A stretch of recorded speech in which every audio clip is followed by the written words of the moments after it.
Today we're near the town of Sesto Calende and we're visiting an ancient burial ground.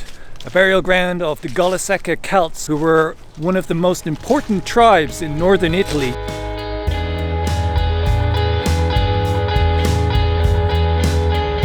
At the burial site that we are walking to, there are 46 different tombs that have been uncovered by archaeologists over the years, beginning in the early 1800s when the site was discovered by an abbot called Gianni. If you want to come and visit this necropolis, it's quite close to the road and there's a little car park. You just have to go through the woods for maybe 15 minutes. It's not well signposted, so it's not the easiest to find, but it's near to a busy motorway, and actually many other grave sites from the Golasecca Celts were found during the construction of the motorway, and around 80 other grave sites were found when they were building the railway at Malpensa airport. Milan Malpensa is the main airport. It's a huge airport next to Milan, and when they were building the railway line between Terminal 1 and Terminal 2, they unearthed around 80 further tombs. And that railway was only built in 2014, so it's quite crazy to imagine that only very recently new grave sites were discovered.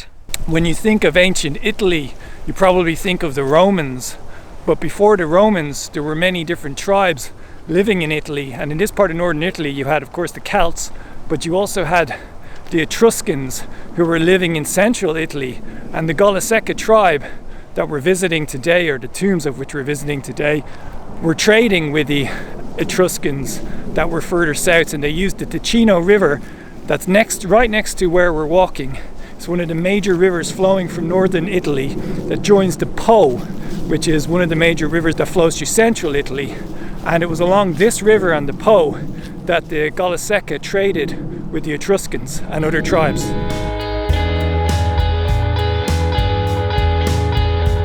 We are going to a necropoli, which of course means a burial site. Now, did you know that necropoli comes from Greek and that the word necro means dead in English and the word poly is for city in English, so therefore literally city of the dead.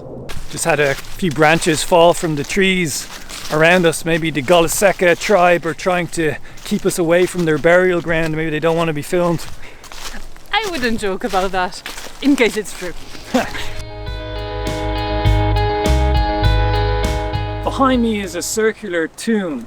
In this necropolis you'll find both rectangular and circular tombs, and in fact at first they thought that the rectangular ones were alleyways into the necropolis, but in actual fact what they came to realize more recently is that the circular ones were for male burials and the rectangular tombs were for female burials. So it wasn't an alleyway after all, but actually separate designs depending on which gender the person was that they buried.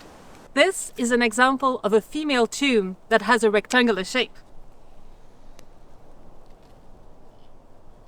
It's really amazing to think that each stone would have been individually placed, and not just placed randomly, but they actually aligned the stones with the constellations of the stars in the sky.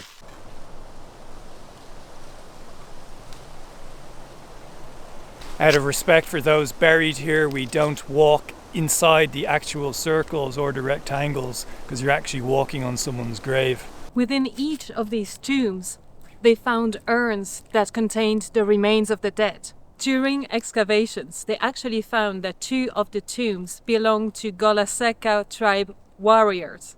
What's really important to remember when you come to such a place like this, that real people were actually buried here, of course. It's not just a bunch of stones on the ground and some history. They're actually obviously real people. They might be 3,000 years old, but they deserve the same respect today as if they were alive just recently. So I think that's important to say when you visit such a place, to think that they're actually humans that were buried here with lives and families and so on. This is one of 2 cemeteries in the area that you can visit. There's one about 0.1 of a kilometer away that we're going to visit next, another one. So we'll head there now. As we're walking to the second necropolis, we were just thinking about how these people lived and the fact that they traded gold and they traded wine and other valuables with the other tribes. They were kind of operating as regulators apparently in the area, because of course we're in northern Italy and all the goods would have come across the Alps, and this would have been a primary route that would have been used for transporting raw materials and precious goods further south to the Etruscans. We are at the second burial site, and this is just a great example of the circular shaped tomb for the male and the rectangular shaped tomb for the female. What's really interesting as well is that the male and female graves are joined together. The two tombs are literally attached to each other, so maybe it was a family or perhaps a married couple, who knows. It's also very interesting, this tree that's hanging over the female grave is literally on its last legs. It's falling over and there's only a little tiny stump holding the whole thing up. As you can see, it's a really big tree, so there's a lot of weight on that. Who knows, maybe it's a trap for anyone who disrespects the necropolis, because you certainly don't want to be standing under this tree when it falls over.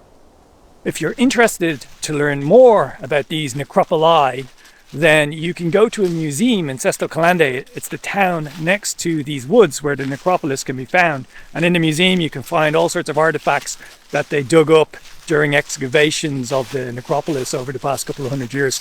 Just like the Romans are named after the city of Rome, 3,000 years ago, long before the Romans existed, the Golasecca themselves were not, of course, called the Golasecca. They were only named the Golasecca upon the discovery of the civilization, which was only about 200 years ago. And they were named Golasecca because a local town nearby is called Golasecca. So in case you're wondering where they got their name from, it's simply from a local town. We hope you enjoyed learning about the Golasecca Celtic tribe in this video. Maybe you hadn't heard of them before, I certainly hadn't, and it's interesting as well to learn that the Celts were in this part of Europe, because many people, I guess, are not aware that the Celts were actually in Italy 3,000 years ago. That's it from us today. Please don't forget to like, comment and subscribe. See you in the next video.